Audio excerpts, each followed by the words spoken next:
दोस्तों इस वीडियो में हम आपको बताने वाले हैं कि मोटो का जो G64 है, जिसका प्रचार बोले तो एडवर्टीजमेंट आप बहुत ज्यादा इन दिनों देख रहे होंगे, वो आपको क्यों नहीं लेना चाहिए। और मोटो का जो G64 है वर्सेस मोटो का जो G54 है, दोनों में कितना ज्यादा डिफरेंस है वो भी आपको इसी वीडियो में बताएंगे। बस वीडियो को पूरा देखिएगा, ज्यादा वीडियो लंबा नहीं है, एकदम कंक्लूजन आपको मिल जाएगा। और अगर आपको मिल जाता है क्या कंक्लूजन, सब्सक्राइब कर दीजिएगा भैया, यहाँ पे बहुत अच्छा फील होता है। उंगली पे कष्ट कीजिए और टीपीए कि मोटरोला के केस में ऐसा है ना दोस्तों कि अगर आपने थोड़ा सा यहाँ पे रिसर्च कर लिया, थोड़ा सा पता कर लिया, थोड़ा सा छानबीन अगर कर लिया ना, तो आपको ये चीज समझ में आएगा कि कम दाम में आपको सेम स्पेसिफिकेशन सेम ब्रांड में आपको दूसरे मॉडल में भी मिल जाता है। मोटरोला का जो G64 है, अगर आप उसको साइड बाय साइड कंपेयर करोगे मोटरोला का G54 के साथ, तो यहाँ पे आपको चीजें यहाँ पे समझ में आएंगी कि दोनों में ज्यादा अंतर नहीं, दोनों एकदम करण अर्जुन वाला भाई वही है दोस्तों। लेकिन हाँ, प्राइसिंग का थोड़ा अंतर है। सारा खेला यहाँ पे ये हो रहा है दोस्तों कि स्मार्टफोन को थोड़ा सा रीब्रांडिंग करके, थोड़ा सा मार्केटिंग वगैरह करके यहाँ पे सेल आउट आपको करने की कोशिश कीजिए। लेकिन हम आपको यहाँ पे जरूर बताएंगे कि मोटरोला का जो G54 है या फिर मोटरोला का जो G64 है, दोनों में से आपको कौन लेना चाहिए एकदम सरल भाषा में, और आपका किसमें सबसे ज्यादा फायदा होने वाला है। अब देखिए, अगर हम बात करें बिल्ड के बारे में कि दोनों में से बिल्ड किसका ज्यादा तगड़ा है, तो दोनों का जो बिल्ड एंड डिजाइन है दोस्तों एकदम सेम है, एग्जैक्टली टू कॉपी टाइप का यहाँ पे डिजाइन है। बैक का जो पैनल है दोनों में ही आपको प्लास्टिक बॉडी के साथ मिलेगा, फ्रेम वगैरह सारा कुछ प्लास्टिक का ही यहाँ पे यूज किया गया। लेकिन हाँ, अच्छा क्वालिटी का यहाँ पे प्लास्टिक जरूर यूज किया गया है, क्योंकि मोटरोला का G54 का जब हम रिव्यू दिए थे दोस्तों, तो हम बहुत ही ज्यादा कॉम्पैक्ट वाला स्मार्टफोन लगा था, और साथ ही साथ यहाँ पे जो प्लास्टिक भी यूज किया गया था दोस्तों, अच्छी क्वालिटी का प्लास्टिक यूज किया गया था। तो मोटरोला का जो G54 है और जो G64 है, दोनों का जो डिजाइन है वो आपको एग्जैक्टली सेम देखने को मिलेगा। और दोनों ही स्मार्टफोन आपको IP52 के रेटिंग के साथ आता है, और दोनों में आपको 3.5 का जैक भी मिल जाएगा, और हाइब्रिड वाला स्लॉट दोनों ही स्मार्टफोन में लगता है। और दोनों ही स्मार्टफोन में आपको बहुत सारे कलर वेरिएंट भी देखने को मिल जाएगा। जैसे कि मोटो का जो G54 है उसमें आपको मिंट ग्रीन मिल जाता है, मिडनाइट ब्लू मिल जाएगा, और एक पर्ल वाला भी कलर है। और दूसरी तरफ अगर बात करें मोटो G64 के बारे में, तो उसमें भी आपको मिंट कलर मिल जाता है, पर्ल ब्लू मिल जाता है, और आइस लिलाक करके वो कलर है जो मतलब वॉयलेट रंग का है आता है, वो वाला कलर मिल जाएगा, और बेरी रेड मिल जाता है, लाल वाला।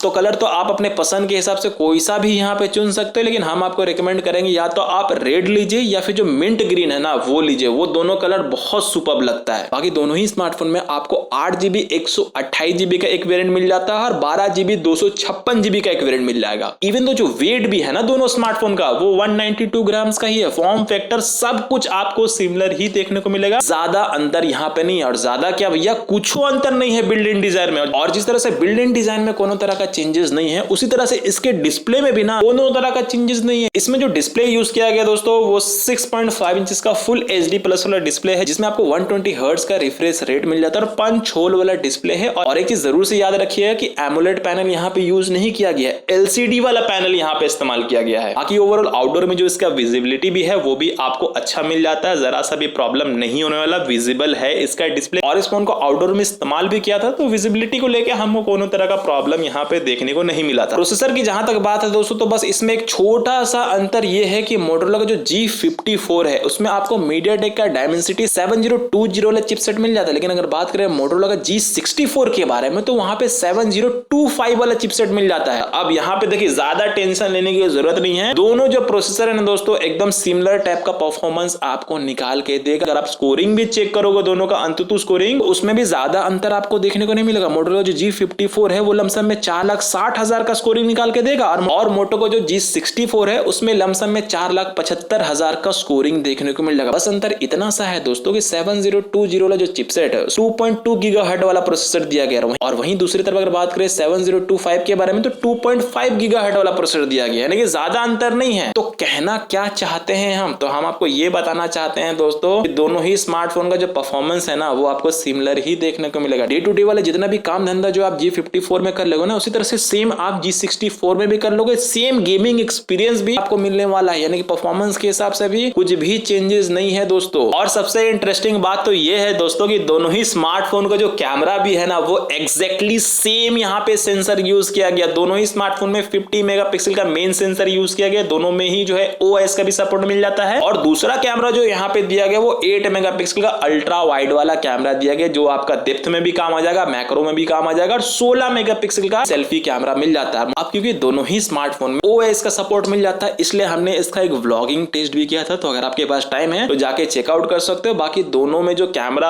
आपको मिलने वाला है ना दोस्तों, फोटोग्राफी ले लो, वीडियोग्राफी ले लो, जिस तरह से आप G54 में कर पाओगे ना, उसी तरह से सिमिलर आप G64 में भी कर सकते हो। अब देखिए, ये जो हमने 3 चीजें के बारे में आपको बताया, पहला डिस्प्ले के बारे में बताया, फिर प्रोसेसर के बारे में बताया, फिर कैमरा के बारे में बताया और स्टार्टिंग में बिल्ड के बारे में बताया। तो ये जो 4 चीजें हैं, प्राइसिंग बेसिकली इस पे ही वेरी करता। तो ये चारों चीजों में ज्यादा अंतर तो है नहीं, एकदम सेम टू सेम आपको मिल जाता है। बस प्रोसेसर में हल्का सा यहाँ पे चेंजेस किया गया है, उसके लिए हल्का सा भी ज्यादा पैसा देने की जरूरत नहीं। कहने के बाद बस इतना ही है, जो भी आपको सस्ता में मिल जाए वो आप यहाँ पे बाय कर लीजिए। मोटोरोला के वेबसाइट पे अगर आप चेकआउट करते हो तो मोटो का जो G54 है 256 GB वाला वेरिएंट, वो लमसम में 14,000 रुपए में आपको मिलता है। फ्लिपकार्ट वगैरह में ऑफर वगैरह लगा के 14,000 रुपए में इजिली वहां पे भी मिल जाता है। और मोटो का जो G64 है, जिसके बारे में आपको बताया जा रहा है कि भैया 6000 mAh की बैटरी मिल जाती है, सेगमेंट का पहला स्मार्टफोन है। तो भैया सेम ब्रांड में आपको सेम सारी चीजें G54 में भी मिल जाता, तो क्यों झूठ मूठ का आपको यहाँ पे ज्यादा पैसा खर्चा करने की जरूरत है। बस एक छोटा सा अंतर ये है दोस्तों कि मोटो का जो G54 है out of the box Android 13 के साथ आता है और G64 out of the box Android 14 के साथ आता है। दोनों ही स्मार्टफोन में आपको 1-1 साल का OS का अपडेट मिल जाएगा, 3 साल का सिक्योरिटी का अपडेट मिल जाएगा। बाकी जितनी भी सारी चीजें है, जैसे कि NFC हो गया, ब्लूटूथ वर्जन हो गया, या फिर 5G बैंड हो गया, या फिर जितने भी तरह के सेंसर होते हैं, वो सारी चीजें एग्जैक्टली सेम टू सेम मिल जाएगा। ये वीडियो बनाने का मेरा मकसद बस इतना सा था दोस्तों कि भैया जिस तरह से आपको मार्केटिंग में दिखाया जाता है कि भैया सस्ते में चीजें वगैरह मिल रही हैं, ऐसा बिल्कुल भी नहीं है। तो थोड़ा सा अगर आप रिसर्च कर लोगे तो कम दाम में कभी कभी सेम चीजें आपको मिल जाती सिमिलर ब्रांड के अंदर। कभी कभी दूसरे ब्रांड में भी जाना पड़ सकता है, लेकिन जब सेम ब्रांड में हमको सेम सारी चीजें यहाँ पे मिल रही है तो हम यहाँ पे ज्यादा प्राइस क्यों पे करें। समझ रहे ना मेरा क्या कहने का मतलब, हम आपको बताना चाह रहे हैं। आई होप आपको समझ में तो आ गया होगा। अब थोड़ा सा हमको भी समझिएगा, टीप के जाइए भैया। मिलते हैं नेक्स्ट वीडियो में, ख्याल रखिए आप लोग सभी अपना।